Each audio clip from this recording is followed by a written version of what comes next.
ఆంధ్రప్రదేశ్ జర్నలిస్టుల union APJU 2021 సంవత్సరంలో స్థాపించబడి నాటి నుండి నేటి వరకు జర్నలిస్టుల సమస్యల పరిష్కారం కోసం మరియు ఎడిటర్లు ప్రచురణకర్తల అభివృద్ధి కొరకు నిరంతరం కృషి చేస్తూ 4 వసంతాలు పూర్తి చేసుకుని నేడు 5వ వసంతంలోకి అడుగుపెట్టినది.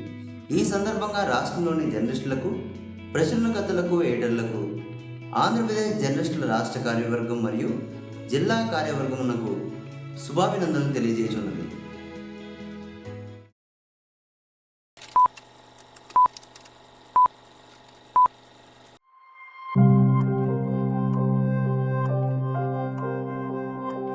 జ్ఞాని జైల్ సింగ్ భారతదేశంలోని పంజాబ్ రాష్ట్రంలో ఫరీద్కోట్ జిల్లాలోని సంద్వన్ గ్రామంలో కిషన్ సింగ్ మరియు ఇందూ కౌర్ దంపతులకు 5వ సంతానంగా జర్నైల్ సింగ్ జన్మించారు. అధికారిక విద్య మెట్రికులేషన్ పూర్తి చేసుకుని సిక్ మత సాహిత్యంలో అత్యున్నత జ్ఞానాన్ని సంపాదించి జ్ఞాని అనే బిరుదు పొందారు.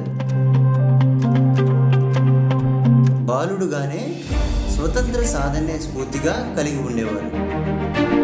20 సంవత్సరాల వయసులోనే యువకుడిగా కిసాన్ మోర్చా ఉద్యమానికి నాయకత్వం వహించి 1 సంవత్సరం జైలు శిక్ష అనుభవించారు.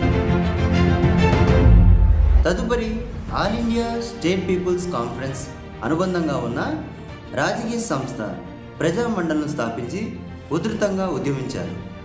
వారి ఉద్యమాన్ని అణిచివేస్తూ బ్రిటిష్ ప్రభుత్వం ఆయనకు 5 సంవత్సరాల ఏకాంత నిర్బంధ జైలు శిక్ష విధించినప్పటికీ జైలు నుండి విడుదలైన అనంతరం 1946లో ఆయన ఫరీద్కోట్ ప్రభుత్వానికి వ్యతిరేకంగా సత్యాగ్రహం ప్రారంభించారు.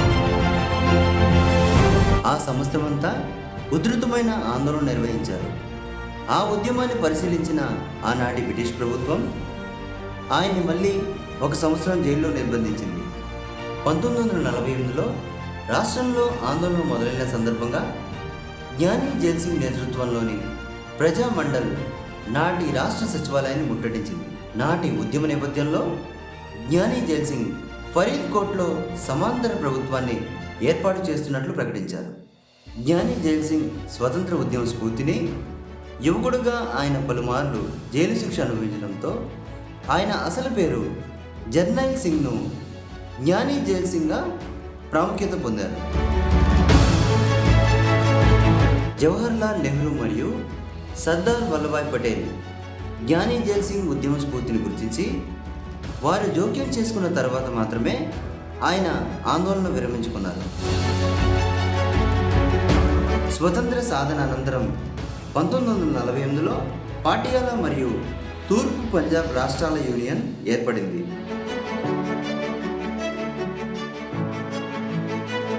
1949 నుండి 51 వరకు జ్ఞాని జైల్ సింగ్ రాష్ట్ర ప్రభుత్వంలో రెవెన్యూ మరియు వ్యవసాయ శాఖ మంత్రిగా అనేక భూ సంస్కరణలు తీసుకొచ్చి అమలు చేశారు.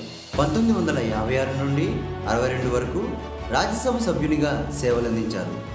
1962 నుండి 67 వరకు పంజాబ్ రాష్ట్ర మంత్రిగా సేవలందించారు.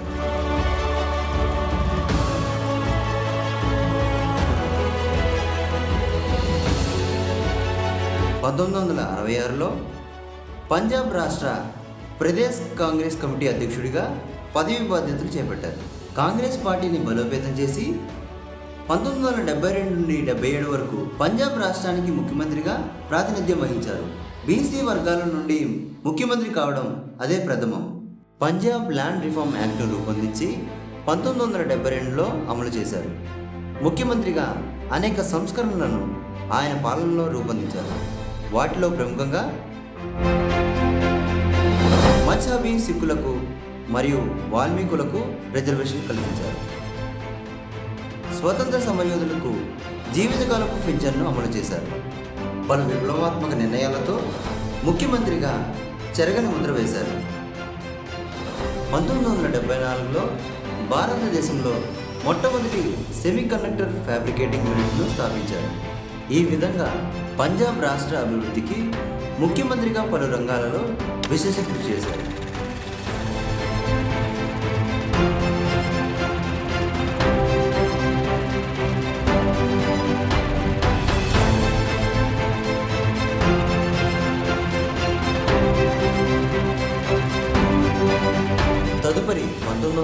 2020లో ప్రధానమంత్రి ఇందిరాగాంధీ క్యాబినెట్లో కేంద్ర హోంశాఖ మంత్రిగా సేవలందించారు.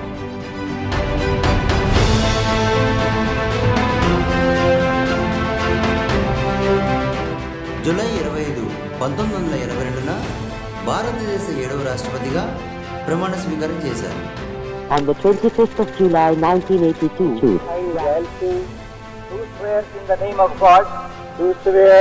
name of God, that I will faithfully execute the office of President of India, the office of President of India,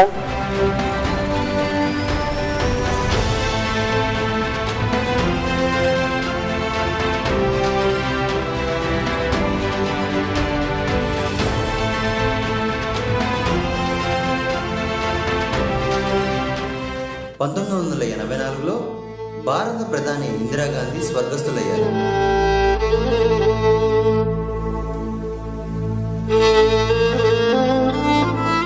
Indira Gandhi కుమారుడు రాజీవ్ గాంధీని ప్రధానమంత్రిగా ప్రమాణ స్వీకారం చేయించారు.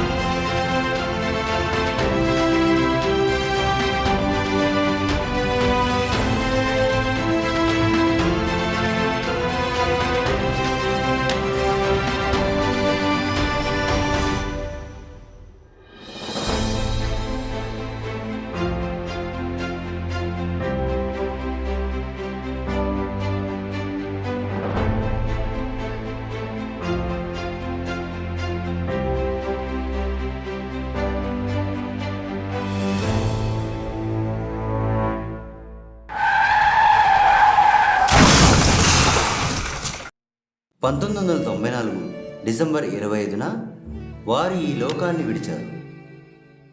వారు ఈ లోకాన్ని విడిచిన చిరస్మరణీయులుగా ప్రతి భారతీయుడి హృదయాల్లో నిలిచారు.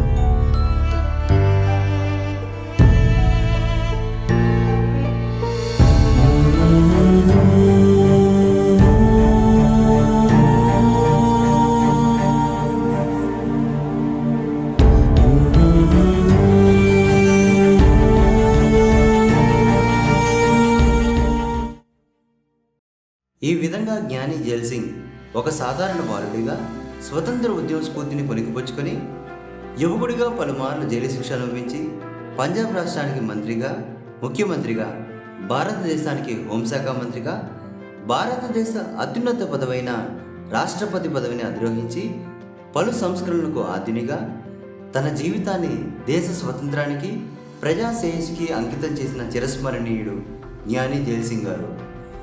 వారి స్ఫూర్తిని కొనసాగిస్తున్న వారి వారసులైన national OBC Mahasangh vice president Indrajit Singh గారి చేతుల మీదుగా నేడు ఈ పురస్కారం అందుకోవడం మనందరి అదృష్టం.